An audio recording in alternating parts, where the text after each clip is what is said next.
So Charlie, is it essential to get pre-approved before going out to shop, or is that just something that is optional but makes you a stronger competitor? I think the problem with not getting pre-approved before you go out is most people don't understand the, quite frankly, ridiculous criteria that most of the banks are put under because of things that have happened in our past.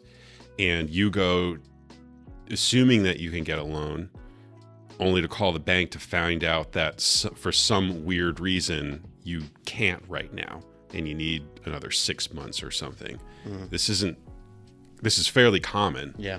And if you're not at least talking to your banker first, running the finances by them, making sure that you can get the loan, you can go through the whole process and find out that you can't buy a house. Oh my God. So you really have to do it. Yeah. I mean, from that perspective, it just doesn't make any sense. The other thing is that you may find that there are certain limitations placed on you by that loan that would be nice to know ahead of time when you're shopping. It's definitely a big factor. The other thing is you can't put an offer in without a pre-approval. What seller is going to approve, even if you're waiving your mortgage contingency, they still want the pre-approval letter to be sure you can get the loan. So you just putting an offer in without a pre-approval letter is pointless. The market's moving very fast right now, and you need to be prepared. Honestly, the pre-approval letter is like the first most basic thing you need to do. There are so many other things that you want to work with the clients that we're doing to prepare and allow them to make a really strong offer, because that's what's needed in any competitive situation. Yeah. So I got into this industry post-COVID.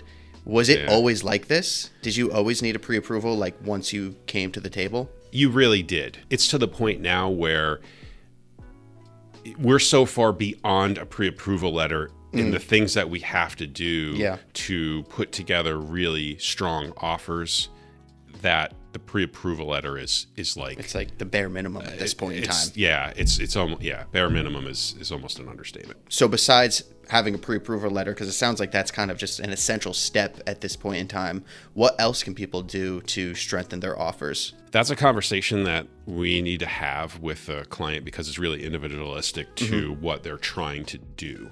But one of the many things that we do with our buyer clients is put together or help them understand how to structure a offer and the pieces that we have to prepare ahead of time.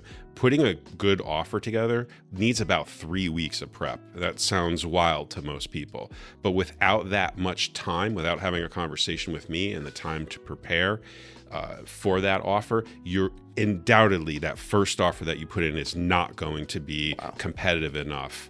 It's just, you're going to get blown away by the other buyers. Yeah. So it's hard for me to say exactly what that person would do. I'd say, quite frankly, if you're considering working with me, please call, because there's a long conversation and lots of information that goes into what we might do. And it really is completely dependent on your situation and the many variables. Yeah.